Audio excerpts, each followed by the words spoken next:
아빠가 자기가 애기 꿀밤 좀 때리고 잡아 끌다 다친 게 왜 학대냐. 그러니까 아동학대 신고 의무가 있어서 신고를 했는데 그냥 끝, 이런 상황이 돼버린 거죠. 신고 의무가 있는 사람들이 과연 신고를 할까? 라는 생각이 좀 들었어요.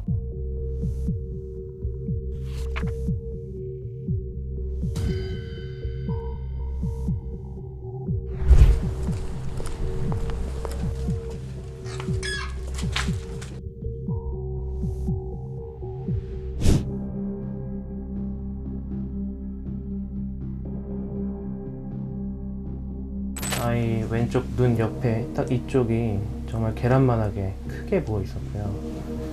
그걸 봤을 때 얘는 혼자 다친 건 아니겠구나, 크게 다쳤구나. 딱 계란 반 딱 잘린 것만큼 이렇게 똑 튀어나와 있었어요. 파랗게. 최악의 상황에서는 여기 눈 근처 뼈 골절과 안구 쪽 손상이 가능한 정도의 상처였어요.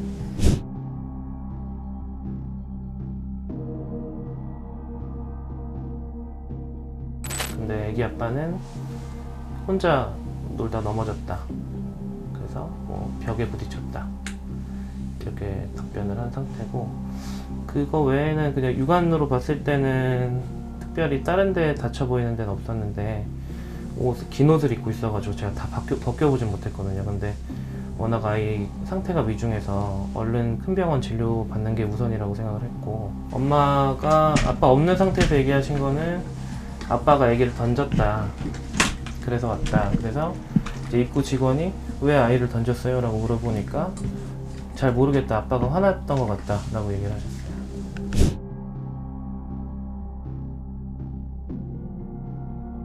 지금 상태가 많이 안 좋을 수 있으니 대학병원에 가시라고 얘기를 했고, 응급실로 가시라고 했습니다. 안과랑 이제 CT 검사 이게 다 봐야 되니까 응급실로 가셔서 정밀 검사를 받으셔야 된다, 그렇게 말씀을 드렸고, 아버지도 알겠다 라고 말씀하셔서 제가 최악의 경우에는 여기 아이 얼굴뼈가 골절됐을 수도 있고 안구에 손상이 있을 수 있다 다 설명했습니다.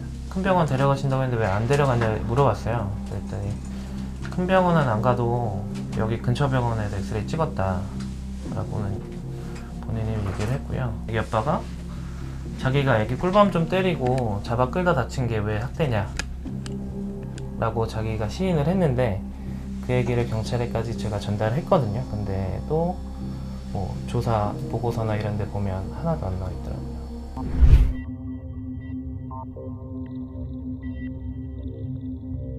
실제로 보도가 나간 이후에 저한테 가장 많이 들어왔던 질문이 현재 이 아이는 어떻게 생활을 하고 있나요? 라는 질문이었어요. 일단 답을 먼저 드리자면 이 아이는 부모님과 함께 집에서 생활을 하고 있어요. 경찰이 출동을 했을 때는 이 아빠의 행동에 고의성이 없고, 그리고 아동학대 정황을 발견하기 어렵다라고 해서 사건 자체는 마무리가 됐습니다. 아동보호 전문기관이라는 보호 전문기관이 있는데, 이 기관에서는 이제 이 가정을 아동학대 사례 관리 대상으로 지정을 했어요. 이렇게 지정이 되면은 어린이집과 연계를 해서 이 아이에 대해서 혹은 이 가정에 대해서 지속적으로 모니터링을 한다고 합니다. 그래서 실제로 이 모니터링은 계속 이루어지고 있고 부모님에 대해서도 교육이 실시되고 있는 걸로 알고 있어요.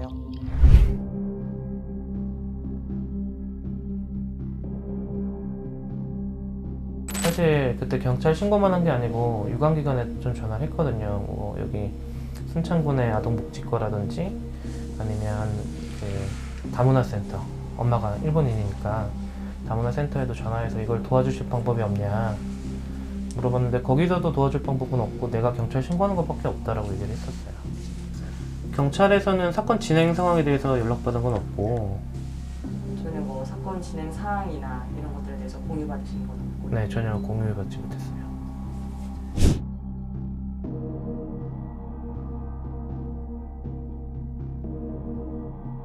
그리고 화출소에서 신고 나가서 뭐 어디서 신고 들어왔는지 얘기해야 되지 않겠어요? 라고 얘기를 했어요. 진료실에 있는 전화번호는 이제 누구나 검색하거나 연결을 할 수 있기 때문에 직접 진료실 전화로 전화가 왔고요.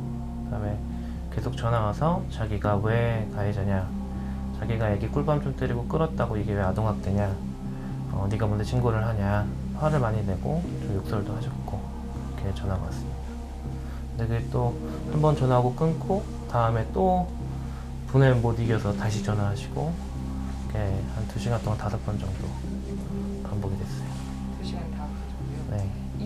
저에 대한 민원을 넣긴 했었어요. 그 아버지가 제기를 한 거죠. 제가 신분이 공무원이니까 이제 의료원에서 자기 개인정보 유출해서 자기한테 막 전화하고 했다. 좀 심정이 어떠셨어요?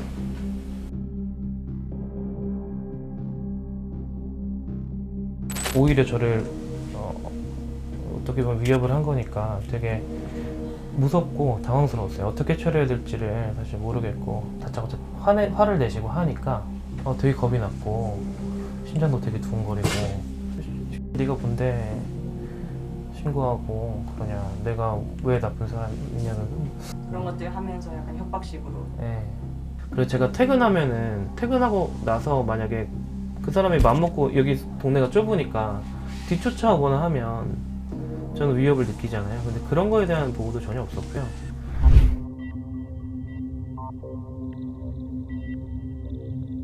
첫 번째, 아동학대 신고 의무제라는 그 제도가 있는데 이 제도가 잘 굴러가게끔 관리하는 게 좀 필요하지 않냐, 이런 말씀을 하셨거든요. 그리고 두 번째는 의사로서 신고 의무가 있어서 이제 신고를 했죠. 근데 그 과정 속에서 너무 외로웠다는 거예요. 그러니까 내가 경찰에 신고하고 그 과정에서 당시 의사로서 소견은 어땠어요? 이런 식으로 물어온 기관이 없었다고 하더라고요.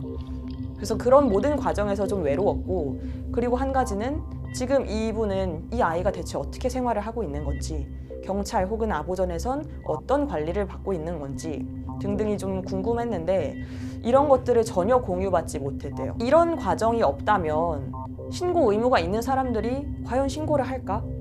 라는 생각이 좀 들었어요. 그러니까 아동학대 신고 의무가 있어서 신고를 했는데 그냥 끝, 이런 상황이 돼버린 거죠. 그런 일을 막는 게 이 제도의 취지니까 그런 만큼 조금 더 촘촘한 모니터링과 사후 관리가 필요하지 않을까라는 생각이 좀 들었습니다. 여러 기타 아동학대 사건들이 좀 있었지만 제2의 제3의 그런 아이들이 나오지 않기 위해서는 우리 사회가 조금 더 아동학대 사건에 대해서는 적극적으로 대응을 해야 하지 않나, 이런 생각이 좀 들었습니다.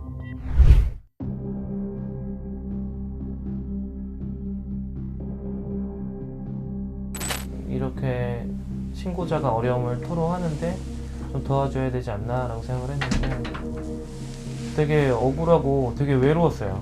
이게 나 혼자 해야 되는 싸움이구나. 그런 상황에서 위협 전화까지 받으니까 경찰도 나를 안 지켜주니까 또 다른 아이가 만약에 아동학대 의심이 됐을 때 내가 과연 신고를 할 수 있을까, 그렇게 걱정이 되더라고요. 처음에 신고하고 욕먹고, 그리고 그 다음에 사건에서 완전히 배제가 되고 어떻게 굴러가는지도 모르고 저는 불안감에만 떨고 있고 그랬던 게 많이 답답했죠. 진료 보는 게 무서웠어요. 제가 환자를 보는 의사인데 환자를 보는 게 무서워졌다는 게 조금 가장 힘들었고, 출근하는 게 힘들고 되게 직업적인 회의감이 많이 들었어요. 내가 환자 보는 걸 무서워해야 해서 의사를 할 수 있을까? 계속 의사를 할 수 있을까? 그게 제일 힘들었어요.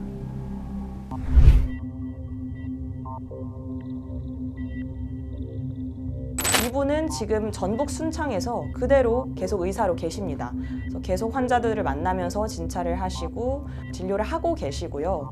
가장 최근에 연락을 했을 때는 트라우마가 있었지만 그 부분을 극복을 하면서 되려 아동학대에 대해서 조금 더 관심을 갖게 됐다, 이렇게 얘기를 하시더라고요. 우리 사회에 본인 주변에 있을 수 있는 또 다른 학대 피해 아동들이 그저 그냥 그런 생활에서 묻히지 않도록 조금 더 이제 날카롭게 조금 더 섬세함을 발휘를 해서 진료 과정에서 좀 더 들여다보겠다, 이렇게 말씀을 하시더라고요. 그래서 그 부분에 있어서 사실 저도 인터뷰를 하고 그 이후에 연락을 하면서 참 배우는 게 많았던 시간이었던 것 같습니다.